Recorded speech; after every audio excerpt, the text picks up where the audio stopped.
Olá, galerinha! Eu sou o professor Macari com um pouco mais de história para você. Então se liga no que vem aí.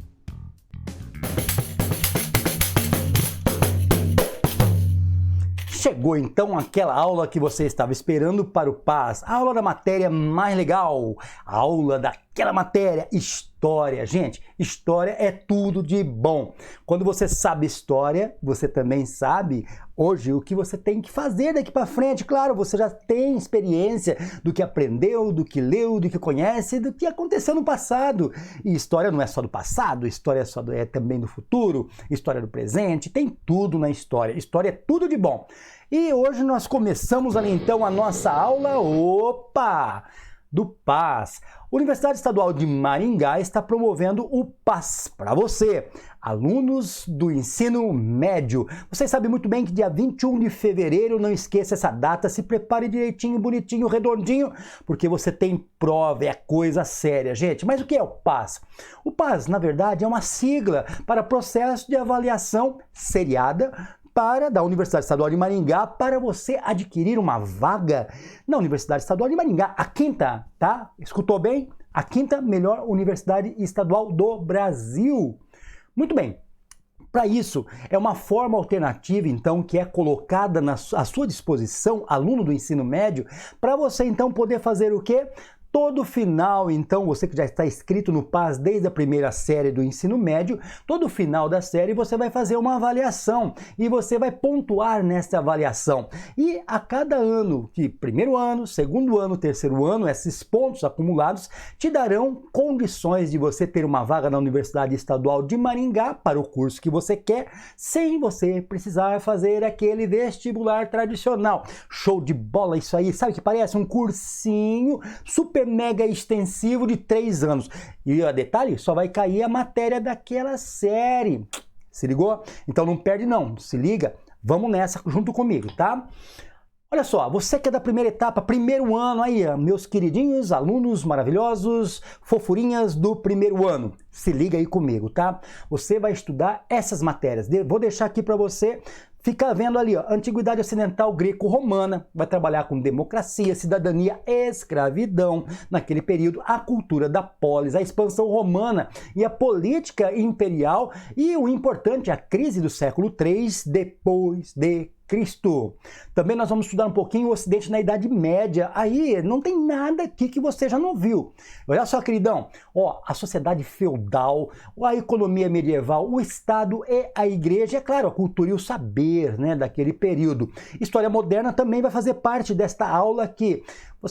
Nós vamos estudar um pouquinho a crise da sociedade medieval, o nascimento do mundo moderno, os estados, a formação dos estados nacionais, transformações históricas do Ocidente no fim da Idade Média e as formações dos estados nacionais.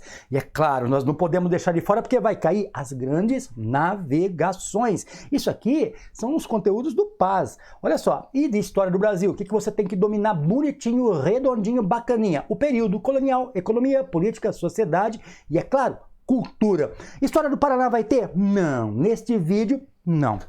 Mas eu prometo para você que vou fazer um vídeo exclusivo para a história do Paraná. Vai estar na sua mão antes, tá? Durante essas férias aí você vai aproveitar para estudar isso aí, para chegar redondinho em história no PAS. Falei? Beleza, vamos então ao que interessa? Clica lá no play. Antiguidade Ocidental da Grécia. E aqui eu pego o meu pandeiro show. Olha só, gente. Pandeiro show. Olha que legal, né? Muito bem, Antiguidade Ocidental da Grécia. Matéria legal, Grécia é sempre bacana, né, gente? Vamos lá então, primeiro tópico que nós vamos trabalhar, geografia, claro. Vamos pensar ali, Península Balcânica. O que tem na Península Balcânica? Ilhas, ilhas, ilhas e mais ilhas. Você tem muitas montanhas e você tem, consequentemente, poucas terras férteis. Simplesmente as terras mais férteis, todas elas têm o seu grau de fertilidade, mas ao sul nós temos ali o Peloponeso, a região do Peloponeso, que nada mais, nada menos ali é super boa comparada às demais em termos de fertilidade da terra. Os períodos que interessam aqui, nós vamos falar do período homérico e do período pré-homérico, mas antes disso eu estou esquecendo de uma coisa, vou até apagar aqui, ó, olha só, cidade-estado. Cidades-estado, você não pode esquecer disso, que é uma cidade-estado. É uma cidade que tem todas as atribuições de uma nação, de um país, de um estado nacional. Ou seja, em outras palavras, né, falando aqui entre nós aqui, é um país de uma cidade só, uma nação de uma cidade só. Tem tudo, tem exército, tem política, tem religião, tem economia, tem sua bandeira, tem sua língua, sua tradição, tem tudo que você imaginar em um exército, seu governante, né, a sua forma de governar, tudo. Não esquece nada, pensa nos países, mas ao invés de ser um país com um monte de cidades e estados, é um país de uma cidade só, que a própria cidade é o estado, sacou? Pegou? Beleza? Tranquilo, isso é uma cidade-estado. Por que ela surge? Simplesmente porque numa região, como geograficamente falando, dessa forma tão isolados uns dos outros por causa de ilhas e montanhas, é óbvio que eles têm que tentar se desenvolver de uma forma bastante independente uma da outra, que vai formar aí o que nós conhecemos como cidade-estado ou cidades-estados, que são centenas na Grécia. Muito bem, o período que nós vamos trabalhar aqui é o período homérico. Pensa um pouquinho no período homérico. O século XX é o século XII antes de Cristo, certo? Só para você lembrar o que estava acontecendo mais ou menos no século XII antes de Cristo. Fazia pouco tempo que o pessoal lá de Israel tinha saído do Egito, né? Já fazia cento e poucos anos e estava formando ali toda aquela região de Canaã, do Israel, que nós conhecemos da Bíblia. Então, mas lá na Grécia também estava acontecendo coisas. Por exemplo, está chegando ali os dórios. Quem são os dórios? Muito bem. Os dórios chegam ali logo no comecinho, né? No século XX, mais ou menos antes de Cristo, eles começam a entrar. São povos que vão vir do decorrer entre o século XX e o século XII antes de Cristo, mas já tinha outras pessoas que formavam aquela região, outros grupos que formavam, que migraram para aquela região. Mas os dórios eram extremamente violentos. Então, por conta disso, aonde eles chegavam, o que os povos locais faziam? Vazavam. Iam para outros lugares, para regiões menos inóspitas, até para não serem atacados ou escravizados pelos dórios. E eles vão se instalar na sua maior força ali no sul, no Peloponeso. Por quê? Óbvio, né? Terras mais férteis. Então nós temos ali a primeira diáspora, espalhamento grego, né? Onde os gregos vão sair daquela região e vão para outros lugares, pós-montanha, pós-florestas, pós-litorais, e vão formando ali as cidades-estado. Muito bem, nós temos depois do século XII até o século VIII a.C., nós temos ali o período homérico, que é o período homérico. Lembra de Homero? Homero, aquele camarada que gostava de escrever todas as coisas que aconteciam, as histórias épicas, né? Sobre, por exemplo, ali, Odisseu. Quem é Odisseu? Odisseu é o cara que sai da ilha de Ítaca, né? E ele é amaldiçoado pelos deuses e ele vai, então, é lançado mar afora para viajar, ele vai encontrar ali ciclopes, vai encontrar ali a Medusa, vai encontrar um monte de histórias que nós conhecemos da mitologia grega. Então Homero vai começar a escrever essas histórias ali. E sabe o que é legal disso aí? Ele vai fazer Ilíada e vai fazer a Odisseia, que vai falar também da Guerra de Troia, vai falar dessas guerras. Isso aí vai ser um parâmetro para que os historiadores possam, então, compreender, entender um pouco mais deste período. Por quê? Porque era o que se tinha escrito. Até então não se tinha muita coisa escrita. Homero vai deixar os seus escritos, que com os estudos a partir dos escritos de Homero, se conhecerá muito mais sobre a Grécia Antiga. E aí nós temos a formação dos genos, que é aqueles clãs familiares, né? Que eles acabam crescendo tanto, que eles têm que se separar, porque não tem terra para todo mundo. Já falamos, a terra não é tão fértil. Nós temos a segunda diáspora grega que acontece nesse período, entre 12 e 8 a.C., né? Eles vão se dispersar mais uma vez, populacionando, né, outros lugares ali da Península Balcânica. Legal, né? Muito bem. Fica ligadinho agora nisso aqui, período arcaico. Século VIII, século VI a.C., tá lembrado de quem? Sócrates, Platão, Aristóteles, nós temos todos aqueles outros, aquela gama de filósofos, né, que nós conhecemos, já estudamos, você já estudou isso aí em filosofia, e nós temos em destaque aqui, eu vou destacar duas cidades-estados importantes. Primeiro, Atenas. Por que Atenas é importante? Bom, óbvio, né? Nós temos ali a questão da democracia, que é o governo do povo, em outras palavras, o governo é onde o povo tem uma participação maior. É óbvio, gente, não confunda a democracia daquela época, a democracia que muitas vezes nós conhecemos aqui no Brasil, na América do Norte, essa democracia mais ampla, mas já era uma democracia. Os cidadãos, o que era cidadania para eles naquele momento? Eram aquelas pessoas que tinham condições de participar da política, de alguma forma, ou votando. Geralmente eram pessoas que tinham mais recursos, porque a política precisa do ócio. O que é o ócio? Tempo para fazer política, para discutir política, para ir conversar sobre política nas cidades e estados, né? Tudo isso aí demanda, então, de você ter um certo recurso, porque como que você vai deixar a sua lavoura para discutir política? Não dá. Então, dessa forma, o que acontecia? As pessoas que tinham menos recursos acabavam não participando da política, geralmente eram pessoas com mais recursos. E aí entra a ideia de cidadania, que cidadania, na verdade, quem eram os cidadãos, na verdade, romanos? Era igual hoje, que qualquer pessoa pode votar, qualquer pessoa pode participar da política? Não, não era igual hoje. Tinha as pessoas certas para participarem. Geralmente, as famílias mais tradicionais e abastadas da Grécia, né? Claro. Política tem a ver com polis. Polis quer dizer, na verdade, hoje nós podemos entender assim como uma comunidade, mas na época se entendia como uma cidade-estado, porque era a maior comunidade que eles tinham. Então, polis, político é aquele que se preocupa com a sua polis. Esse é o político.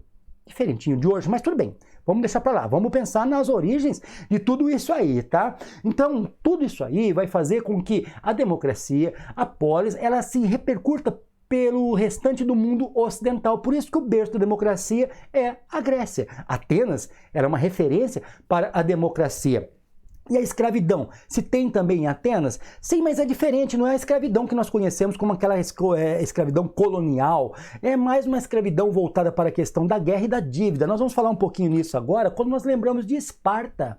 Esparta tem umas características bem diferentes, já tem uma outra política, uma outra forma de pensar. Primeiro, eles são extremamente militaristas, o negócio deles é a guerra, tá? E extremamente xenofóbicos. Por quê? A guerra porque eles precisam proteger as terras férteis, afinal, eles são descendentes dos dórios, dos violentos dórios, então agora os espartanos têm que proteger sua terra, ali no Peloponeso. Para isso, eles formam, então, exércitos, a pessoa nasce já direcionado para o exército, homens, mulheres, começam ali desde criancinha e vão até os 60 anos de idade, sempre defendendo por meio dos exércitos.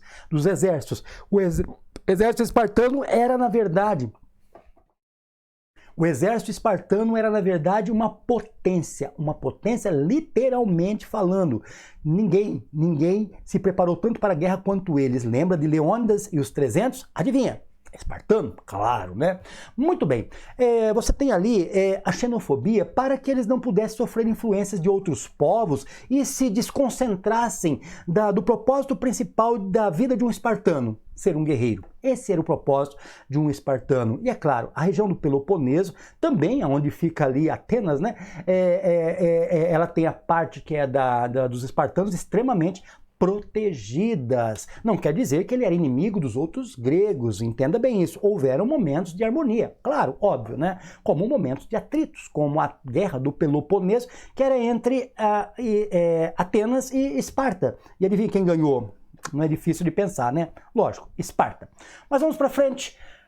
O importante aqui da Grécia é pensarmos na cultura helênica. Helênica é cultura grega. Não confunda helênica com helenística. Helenística tem a ver com Alexandre o Grande, né? O macedônico, onde ele vai levar a cultura helênica grega e misturar ela um pouquinho ali, expandir ela para o Oriente. Essa mistura toda vai trazer a cultura helenística. Aqui nós estamos falando da cultura grega. O que nós temos de bom? Filosofia, já falamos um pouco, o amor, a sabedoria, a história, o registro histórico. História é tudo de bom, né, gente? Arquitetura, matemática, medicina, esportes, Olimpíadas. É isso aí. Religião, o politeísmo, a forma de se pensar e o uso exacerbado das esculturas, a obra de arte, a arte plástica corria nos sangues dos gregos. Isso aí foi muito influente para a nossa cultura ocidental hoje. Muito bem. E agora vamos falar um pouquinho de Roma e mais uma vez aqui. Antiguidade Ocidental, Roma. Ah, caiu tudo, mas não tem problema. Fica ligadinho, é só para ver se você tá ligadão. Já tava tudo ensaiadinho, gente. Isso é só para deixar você ligadinho, para você não se desconcentrar. Vamos pensar um pouquinho em Roma, então. Primeira coisa, é claro, geografia. Península Itálica, etruscos e italiotas. Os italiotas, na verdade, são os latinos e sabinos, que também povoaram ali aquela península. O interessante aqui é saber o seguinte: existem duas formas de pensar nas origens de Roma. Primeiro, a lendária. Dois irmãos, Rômulo e Remo, deixados ali, né, pelos descendentes, né, de Enéas, né, por causa da guerra de Troia, ali na região do rio Tibre, são abandonados ali para morrer, porque não se tinha muito o que fazer, simplesmente uma loba os encontra, os amamenta, um pastor posteriormente os encontra, cuida deles, e eles crescem, bonitos, charmosos e formosos, mas um dia, tipo Caim e Abel, brigam. E nesta briga, adivinha, né? Por questões ali de fronteiras para estabelecer a cidade de Roma, Rômulo matou Remo. E simplesmente, agora ficou fácil de escolher o nome para a cidade. Rômulo, que tem a ver então com a homenagem ao que sobreviveu. Essa é a lenda. Agora vamos pensar um pouquinho ali na história. Ano 753 a.C., exatamente o mesmo ano da lenda, olha que interessante, né? Nós temos ali latinos e sabinos que estão sendo atacados por etruscos. Os etruscos violentos, guerreiros, eles vão então atacar esses grupos e eles vão criar ali uma certa fortaleza, aonde vai ficar demarcada ali a cidade de Roma. Claro, os etruscos vencem, mas é interessante que o primeiro rei monarca romano, ele se chamava o quê? Rômulo. Olha só, ano igual, nome de rei igual. Tudo bem, coincidências, talvez, mas veja só, essa é a história, como ela deve ser contada, a questão desses povos que, de certa forma, acabaram influenciando ali toda a América Latina, todo o Ocidente. Muito bem, para isso nós temos que pensar agora que foi estabelecida uma monarquia, ano 753 até o 509 a.C., era uma monarquia. Quem era o primeiro rei? Claro, o Rômulo, e nós temos, não é só um rei mandando, nós temos um senado que também é uma espécie de conselheiros, de anciães que vão ali ajudar o rei ali a tomar decisões importantes. Muitas vezes é o próprio senado que acabava decidindo, como sempre, entre aspas, acabava acontecendo. Muito bem, existia também as assembleias curiatas. As cúrias, na verdade, é que as regiões ali de Roma, elas foram divididas, né, e tinha então ali os seus líderes locais, muitas vezes até provenientes do povo mesmo. Esse pessoal ali acabava formando a assembleia para levar as necessidades que eles tinham em suas regiões locais até o conhecimento do Senado e do rei para se resolver as questões. Então nós temos uma sociedade dividida entre patrícios, que são os fundadores de Roma, os clientes, né, que são na verdade os descendentes, os parentes desses fundadores, e temos os plebeus, né? Quem são os plebeus? O povão, né? A crise se dá porque depois de 7 reis, o último rei, o Tarquínio principalmente, não que os outros também não fossem diferentes, mas eles não davam atenção necessária às necessidades do povo. Então acabou então se reunindo e expulsando literalmente Tarquínio do poder.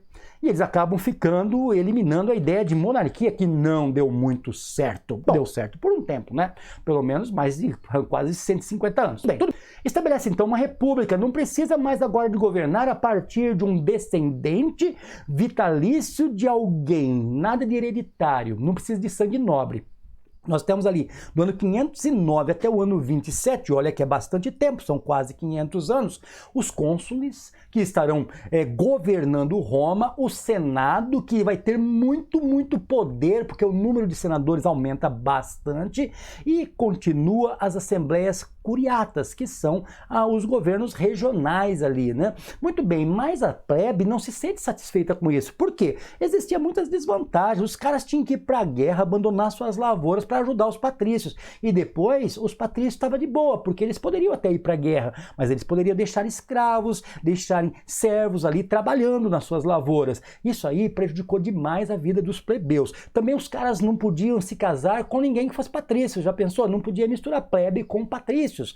Afinal de contas, né, são sociedades com estamentos diferentes. Dentro disso aí também tinha escravidão por dívida, o cara mais pobre porque ficava escravo, porque estava devendo, porque tinha ido para a guerra e não tinha pessoas para cuidar da lavoura. Sem dinheiro da lavoura, não tem dinheiro, gente. O camarada virava escravo para pagar suas dívidas. Sem contar a escravidão que acontece muitas vezes por ser prisioneiro de guerra. O camarada se envolve numa batalha, vira muitas vezes ali um prisioneiro de guerra e acaba se tornando um escravo. Então esse era o tipo de escravidão, bem diferente da escravidão que nós conhecemos lá da escravidão colonial, que é uma outra história, tá? A revolta da plebe tem muito a ver que é uma luta contra a exploração dos patrícios sobre os plebeus.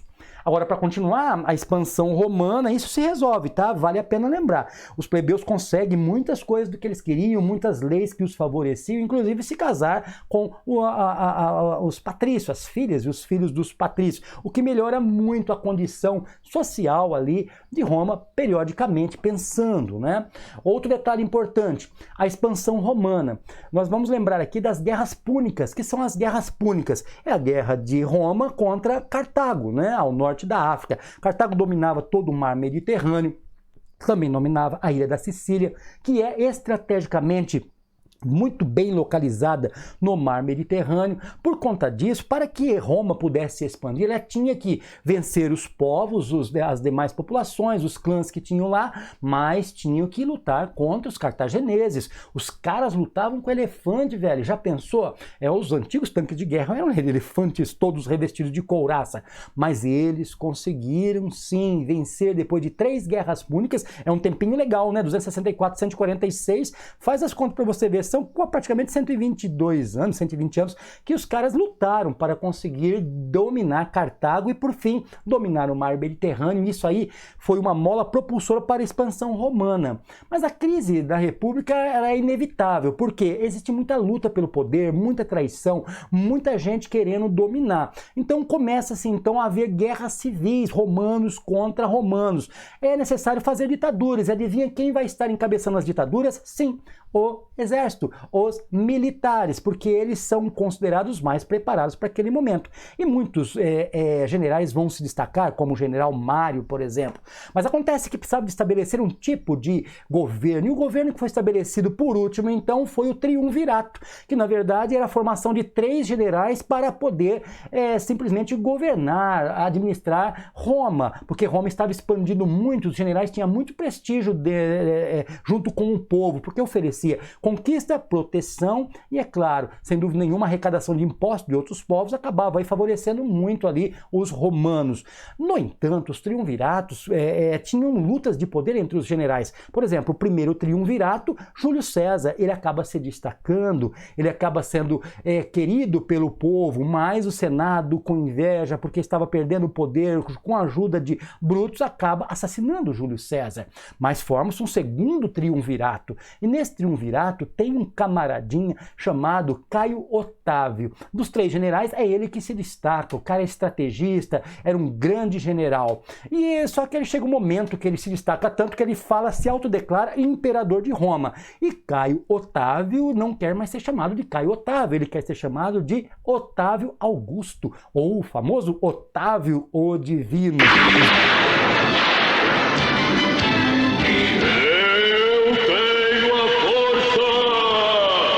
Deuses o colocaram lá, ele merece adoração. Aliás, ele é um deus, é o rei Deus, né? Otávio Augusto, então, estabelece o Império Romano, 27 até 476 depois de Cristo. Um pouquinho antes de Cristo, depois de Cristo é o período do Império Romano. Aqui está Caio Augusto, mas é Caio Otávio Augusto, tá bom? Então, ele é o primeiro imperador. Ele vai fazer a famosa Paz Romana, ou a Pax Romana, ou seja, vai diminuir as guerras civis, vai harmonizar mais a população, porque ele oferece para a população vantagens. Quais vantagens? Pão e circo, olha que maravilha, ou aplauso aí para o pão e circo, né? Funciona até os dias de hoje. O governo entretém as pessoas com coliseus, com shows, espetáculos, por exemplo, de cristãos sendo devorados ali por bestas feras, né? Você tem ali as batalhas navais que aconteciam nos coliseus, as corridas nos hipódromos também, tudo acontecia e o povão ia lá, cara. Ele se divertia, tipo futebol, tipo carnaval, sabe como é que é, né? Só que lá não era só isso não, ele ganhava também comida barata, comida de graça às vezes. Isso fazia com que ele não se revoltasse contra o imperador. Por isso criou-se, então, um estágio de letargia da população. Não quer dizer que não tinha revoltas, tinha sim, mas diminuiu do que estava antes. Depois da morte, né, do famoso Caio Otávio Augusto, você tem ali algumas dinastias que vão assumir o trono, né, os Severos, você tem os Flavianos, mas tudo isso aí com muita corrupção, traição, toda aquela coisa que a história romana traz para você. Mas o que você precisa saber é que o Império Romano, ele acaba simplesmente sendo derrotado por coisas mais simples do que pareciam. Olha só, você tem o crescimento do cristianismo, é um fator muito importante. Você tem uma diminuição na produção muito grande por causa também do clima, mas também você tem a diminuição dos escravos. Porque os escravos, a maioria, eram simplesmente pessoas que vinham como prisioneiros de guerra. Se você tem menos soldados, porque as pessoas cristãs não queriam se envolver muito com guerras e essas coisas, isso acaba diminuindo o atrativo pelo exército. Então acaba que Roma tem que se aliar a povos bárbaros, povos germânicos, principalmente nas fronteiras, para proteger suas fronteiras. Ali, estabelece eles ali, dão uma certa faixa de terra para eles, mas os povos além da fronteira, como os hunos, eles estão atacando, eles querem invadir, você tem outros povos vindo do lado oriental, tudo isso aí vai fazer com que os bárbaros pensem duas vezes e façam o seguinte, vamos tomar Roma para nós? E foi o que aconteceu, eles tomaram o Império Romano, literalmente invadindo suas cidades. Temos que lembrar que os povos romanos já estavam muito envolvidos com os povos bárbaros, inclusive com casamentos. Tudo isso aí fez com que enfraquecesse o Império Romano e nós temos em 476 a queda do Império Romano Ocidental. Ué, como assim? Claro, tem o lado oriental. Constantino já tinha vislumbrado isso e ele pegou e concentrou suas forças no lado oriental, no Império Romano Oriental, ali onde ele estabeleceu a Nova Roma, que passou a ser Constantinopla e hoje você conhece como Istambul.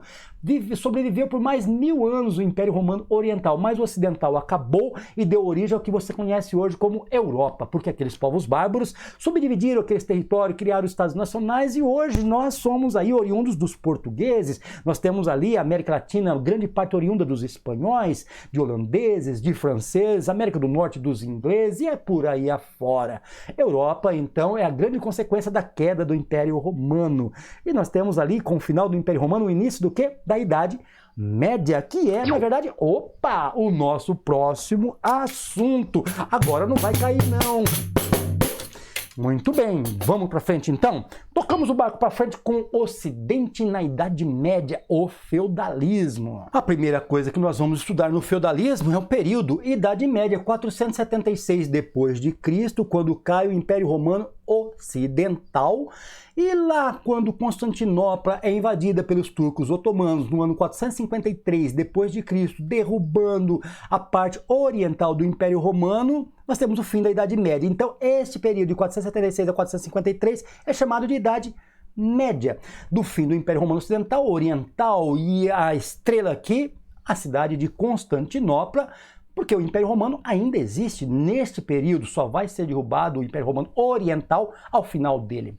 Muito bem, o que nós temos nesse período? Na Alta Idade Média, um fortalecimento incrível do catolicismo, uma supremacia papal. O Papa ganha poderes, inclusive poderes de cesaropapismo. O que é isso, né? Cesaropapismo tem a ver com a ideia do próprio líder da igreja, isso no lado oriental, também ser o líder da política, o líder do governo, era isso. No lado ocidental, isso no lado oriental, no lado ocidental nós temos isso aí um pouco separado. Nós temos os reis e nós temos os papas, mas os reis eram abençoados por quem? pelos papas. Há um teocentrismo. Todo pensamento é Deus, tudo é vontade de Deus, quer seja coisas boas, quer seja coisas ruins. E parece que o homem não tem responsabilidade nenhuma pelas ações que ele faz, porque tudo era vontade de Deus. Nós temos uma igreja e um Estado muito ligados um com o outro. Isso era um problema, porque a igreja, sendo oficial, ela impediu que outros pensamentos se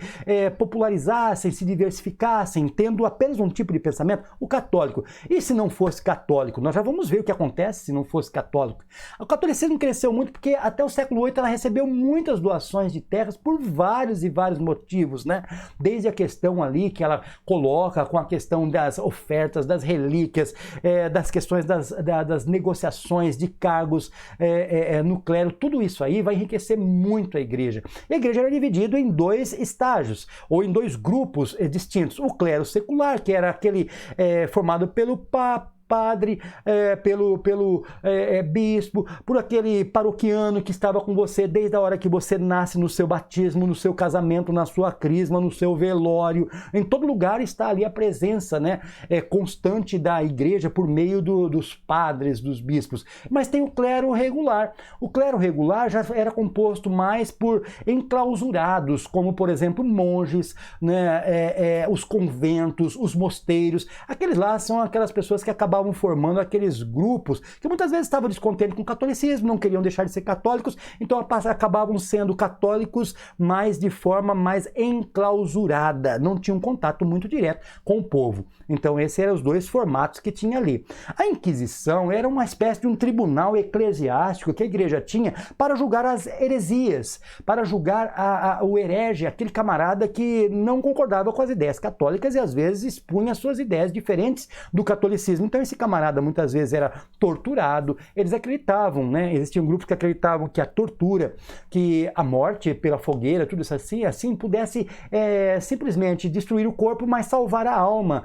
É meio estranho, né? Mas era assim que se pensava muitas vezes. Isso não justifica de forma alguma as torturas, mas existia sim essa crença. Tanto é que ela pegou o nome ou o apelido de Idade das Trevas.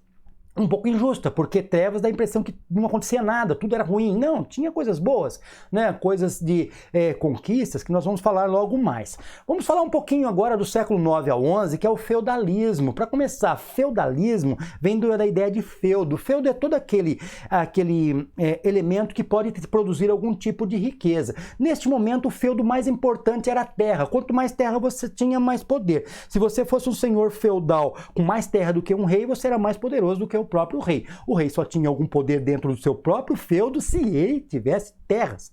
Olha um detalhe interessante, há uma descentralização do poder. Cada feudo tem a sua... Parece cidade-estados, né? Mas cada feudo tinha ali o seu governo, tinha os seus costumes consuetudinários, tinha suas leis, tinha suas formas. Existiam alguns padrões na questão da religião, a questão do catolicismo, tudo assim, mas os feudos eram todos protegidos por três grupos, basicamente, né? O senhor feudal, ele era maior, muitas vezes, que o rei, eu já falei, e a base era totalmente agrícola. As pessoas saíram das cidades por causa da sua violência, quem tinha terra foi para suas terras, para os seus feudos, grandes e grandes latifúndios, né, extensos latifúndios, e quem não tinha foi trabalhar, foi morar junto lá, ser protegido ali pelos nobres, mas em troca disso eles teriam que ser servos. Então a sociedade feudal era uma sociedade estamental, ela era dividida por estamentos, né? Nós tínhamos servos, a nobreza e o clero, tá? Clero e nobreza praticamente os mais poderosos ali. Era uma relação feudo-vassálica,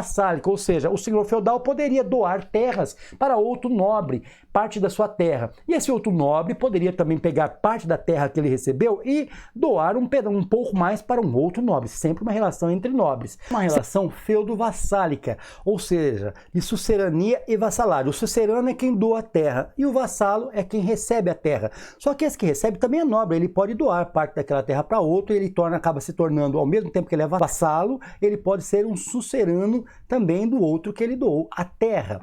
Há uma fidelidade militar, porque para ele receber essa terra, ele tem que formar ali na sua terra um exército, né, uma força paramilitar que vai ajudar a proteger todo o feudo. Há obrigações do servo. O servo trabalha, ele vai para lá, para o labor. Os nobres simplesmente cuidam da administração e principalmente da proteção por meio dos cavaleiros, que eram os filhos dos nobres, que formavam toda aquela base militar de proteção do feudo, e tinha o clero, que eram os oratores, ou seja, eles oravam por todos. Então todo mundo fazia tudo por todo mundo, cada um dentro da sua especificidade. Servos trabalham, nobres administram e defendem, e simplesmente o clero cuida da parte espiritual. A economia nesse momento tem como base não o comércio. O comércio, agora as moedas são pouco usadas. Aqui o que interessa é o escambo, a troca. Você tem um produto para trocar para o outro e assim vai. Você tem uma produção de subsistência, né? O senhor feudal ganhava dinheiro porque ele tinha grande lavoura, tudo aquilo. Era dividido por mansos, né? 3 tipos de manso: manso senhorial, onde estava aquela parte do feudo, onde estava desde tudo que você puder imaginar em termos de ferramentas, capela, moinhos, tudo que você pudesse precisar, grande lavoura, tudo ficava nessa parte no manso senhorial. A outra parte era o manso servil, onde moravam então em casebres ali esses servos que foram morar na terra do senhor feudal para o servir. Veja, ele não é escravo, ele é servo. Isso é importante saber. Por quê? Porque ele tem a sua proteção, tem todas as benesses, entre 1 milhão de aspas ali, do feudo, principalmente a proteção, mas ele trabalha pagando então ali muitas coisas por obrigações pela produção, como por exemplo a talha, que era parte da sua produção de subsistência. Ele participava também da corveia, que vários dias na semana ele trabalhava para o senhor feudal. Tinha também as banalidades, se caso ele quisesse usar qualquer tipo de equipamento do senhor feudal, ele pagava uma taxa. Tinha o tostão de Pedro, que era o dízimo para o clero. Tinha a mão morta, que era uma espécie de 1 milhão de aspas aqui, de prever, né? Na verdade, você garantia que você seria enterrado ali, teria um funeral todo bonitinho, mas você tinha que pagar uma taxinha para isso também, que era a famosa mão morta, e por aí afora. Muitas taxas então sobrava muita coisa, né? Até porque a produção nem era tão grande assim. Então era subsistência, geralmente, principalmente para o servo, e o escambo. Essa era a base da economia. A economia para o senhor feudal era da agricultura. Ele poderia ganhar porque ele tinha lavouras, ele poderia ter um certo recurso, mas não tinha conforto como muitos imaginam que tinha, não, tá? No final do século XI, nós temos uma crise, porque os feudos são tão divididos, subdivididos, com sucessania e vassalagem, que chega uma hora que não tem mais o que dividir, não tem terra para tanta gente. Afinal de contas, ninguém tinha 1 ou 2 filhos, eles tinham muitos filhos. E esses filhos acabaram sobrevivendo mais do que, posso dizer, deveriam. Na verdade, o que foi acontecendo é que novas técnicas agrícolas, como o uso da roda d'água, a charrua, né, que na verdade é o arado, tudo isso aí fez com que eles produzissem mais alimentos, se alimentassem melhor, diminuiu as invasões nos feudos, até por conta que era muito bem protegido, então menos guerras, mais pessoas sobrevivendo. Você tem uma maior percepção de higiene, entenderam que lavar a mão salva a vida, né? Então os caras começam a sobreviver mais. Naturalmente, isso aí traz todo o comércio também é importante, porque se eles comercializam produtos, eles têm uma variação ou uma variedade muito maior de alimentação. Isso aí traz mais saúde. Isso traz também, consequentemente, um aumento da população, um aumento da densidade demográfica. Agora os feudos estão hiper mega lotados e precisam sair dali. E como é que eles vão fazer isso, né? Eles vão começar a ir para as cidades, começa a haver um renascimento urbano. Nós vamos ter também, eu não coloquei aqui, mas a questão das cruzadas. Os filhos dos nobres, eles vão para a guerra, eles vão lutar em outros lugares e acabam, né, encontrando uma perspectiva diferente de vida que não sejam os feudos. O objetivo maior era religioso, libertar Jerusalém da mão dos muçulmanos, mas no decorrer de toda essa trajetória, muitos viraram comerciantes, outros viraram burgueses, todos viraram, então, tiveram outras fontes de vida que não fosse exatamente a questão do feudo. Isso faz com que o feudo feudalismo, o sistema feudal simplesmente entra em decadência e você tem um renascimento, então, das cidades por causa da burguesia. Burguesia, na verdade, era aqueles feirantes que faziam nas encruzilhadas das estradas as feiras, formava aquele burgo, né, aquele setor, né, onde eles iam comercializar, se organizavam, começaram a se organizar de uma forma maior, criando vilarejos em volta dessas feiras e criando grandes cidades que se tornam aí a partir desse crescimento da burguesia. Depois do fim do feudalismo. O feudalismo ele vai sobreviver por muito tempo ainda, mas o Renascimento foi a grande mudança então ali no final da Idade Média. Próximo assunto aqui que nós vamos falar, história moderna. Já que estamos falando de final da história da Idade Média, vamos falar de história moderna. Opa! Saca só. Vamos lá. A história moderna, nós temos ali o período de 1453, da queda de Constantinopla e o fim do Império Romano Oriental, né? Até 1789, que você conhece muito bem, que é a Revolução Francesa. Esse é o período que compreende a Idade Moderna. Nós temos já desde o final da Idade Média, da Baixa Idade Média, né? A partir do século XI ali, XII, nós temos a formação dos Estados Nacionais que acabam se tornando muito fortes ainda neste período da Idade Moderna. Por quê? Nós temos ali reis absolutistas já organizados, já fortalecidos, e essa centralização de poder, ela acaba criando os estados nacionais. A França, Espanha, Portugal, Holanda, tudo isso aí vai se tornando nações, literalmente, a partir deste período. Então nós temos ali, de certa forma, uma harmonia entre reis, monarcas e burgueses, porque havia uma troca de interesse. O rei tinha interesse nos impostos que a burguesia produzia, né? Ela gerava riquezas. Isso mantinha, de certa forma, os seus luxos, mas era uma sociedade estamentada ainda. A característica aqui vai vir a partir do Renascimento, quando começa a renascer a cultura greco-romana. Isso é o Renascimento, a volta da cultura greco-romana, as cidades fortalecidas, você tem ali toda a arte, a ciência, a filosofia, o pensamento individual, só que, consequentemente, vai enfraquecendo gradativamente o poder da igreja oficial, que é o catolicismo. Nós temos então ali a negação da cultura medieval. O que é isso? Por isso que chamava Idade das Trevas. Nós vamos ver lá na frente, principalmente ali no século XVIII, o iluminismo, né? O iluminismo com os filósofos, pensadores, que vão trazer novas ideias, né? Também tem a Reforma Protestante, que acontece tudo nesse período. Tem a própria Inglaterra, que acaba se tornando também protestante, anglicana. E tudo isso faz com que há uma negação da cultura medieval, tratando ela como idade da escuridão, idade das trevas, porque agora tinha o iluminismo, agora o conhecimento estava sendo iluminado e os indivíduos poderiam se expressar. Claro que não era bem assim, isso foi acontecendo no decorrer do tempo. Nós temos essa revalorização da cultura greco-romana, o antropocentrismo no lugar do teocentrismo. Deus agora não era o centro de tudo, o homem também era responsável por suas ações. Não quer dizer que o antropocentrismo não acreditava em Deus. Não, simplesmente o homem tinha a sua parte de responsabilidade nas coisas que aconteciam. Então, uma centralidade mais na questão da ação dos homens. Neste meio veio os movimentos humanistas, estes sim, muitas vezes dotados de pessoas ateus, que não acreditavam em Deus, né? Um racionalismo muito forte em detrimento da fé. A ideia do heliocentrismo, então, ela começa o quê? A ideia de se ter, então, um sistema solar, ela se torna muito fortalecida, né? Acaba o geocentrismo, a Terra era o centro do universo. Não, agora tem o heliocentrismo, há um sistema solar, há a possibilidade de outros lugares no planeta do universo.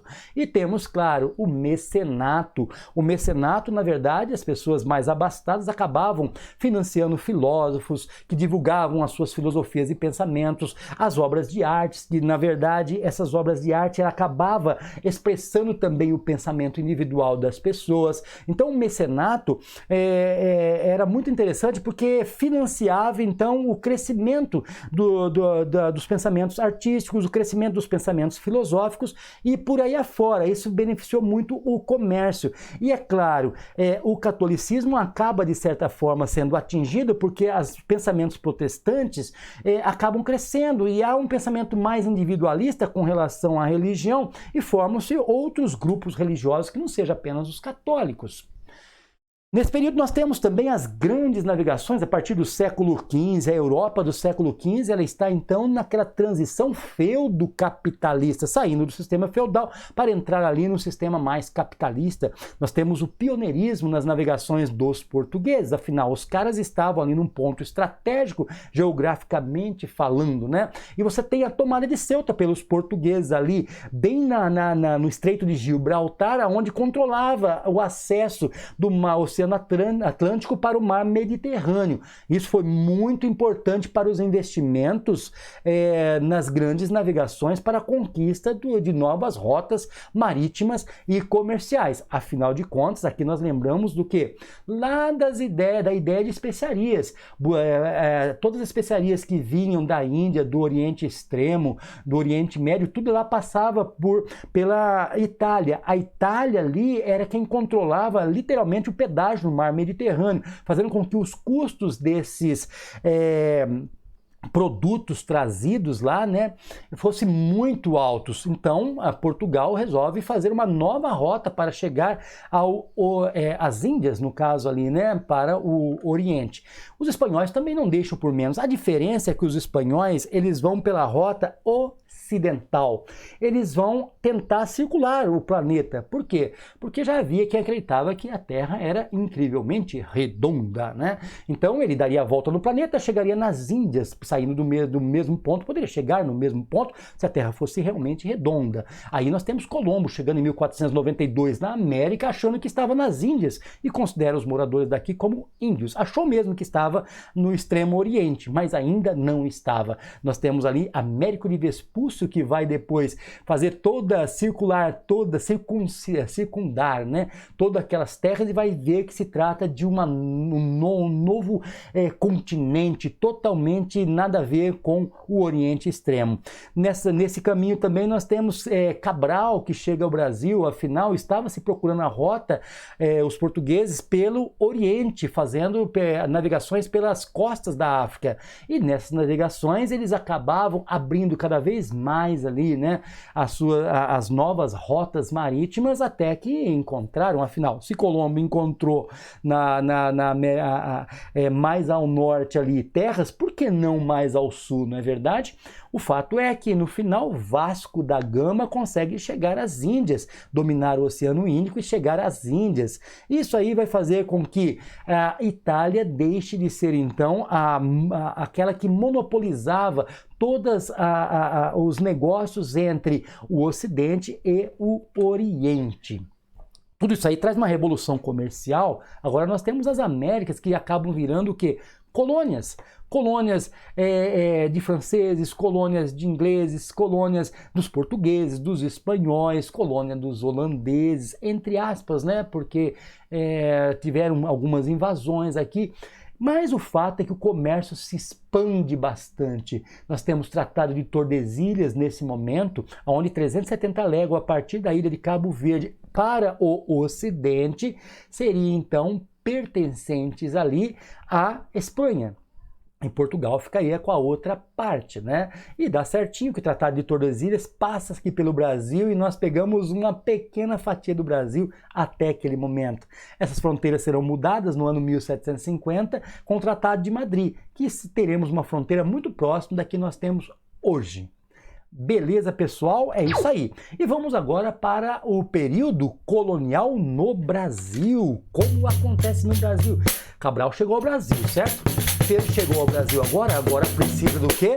Ele precisa de colonizar. Afinal de contas, aqui nem era Brasil. Virou o Brasil por conta da exploração do pau-brasil.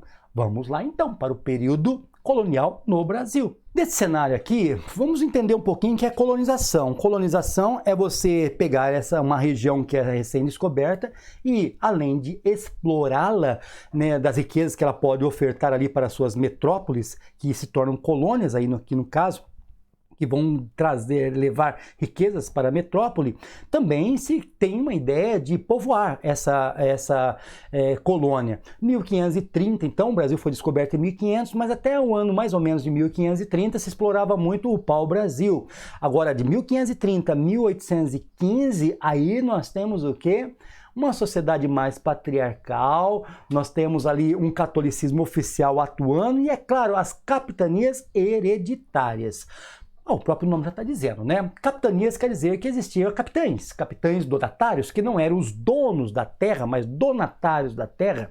Eles tinham poder sobre a terra enquanto se explorava, produzia e, de certa forma, compartilhava ali impostos com a coroa, né? As pessoas vinham para cá para colonizar com suas famílias, com seus recursos, tudo. Então o governo, a coroa portuguesa, dividiu ali em várias faixas de terra e cedeu essas terras ali, né, por documentos, o famoso documento floral, o documento de doação daquela terra para que fosse explorada ali pelos capitães donatários. E tinha também as sesmarias, que os capitães donatários poderiam, de certa forma, repartir essas terras para que ela pudesse ser mais bem exploradas.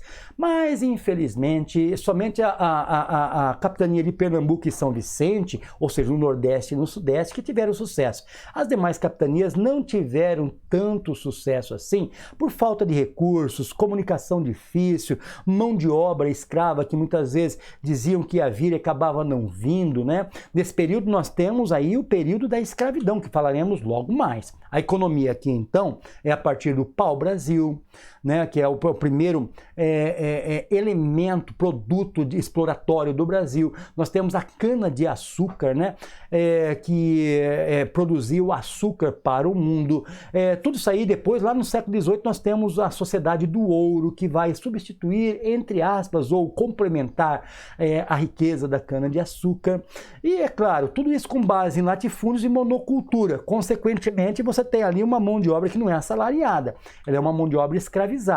Antes de falarmos nisso, o governo, para tentar salvar ali as capitanias hereditárias que estavam fracassando, ela estabeleceu lá, a coroa portuguesa estabeleceu aqui no Brasil os governos gerais de 1548 até 1572. Foi um período onde lá em Salvador, na Bahia, eles estabeleceram ali como uma espécie de capital do Brasil, onde tinha ali um governador geral que ele falava pela coroa portuguesa, ou seja, agora os capitães donatários não precisavam de atravessar o mar e lá conversar com o rei da coroa portuguesa. Não, ele poderia conversar direto com os governadores gerais, ou o governador geral e seus assistentes, porque um substituía o outro, né? Ele era, de certa forma, sucessória. É a maior autoridade colonial que se tem aqui na colônia, no Brasil.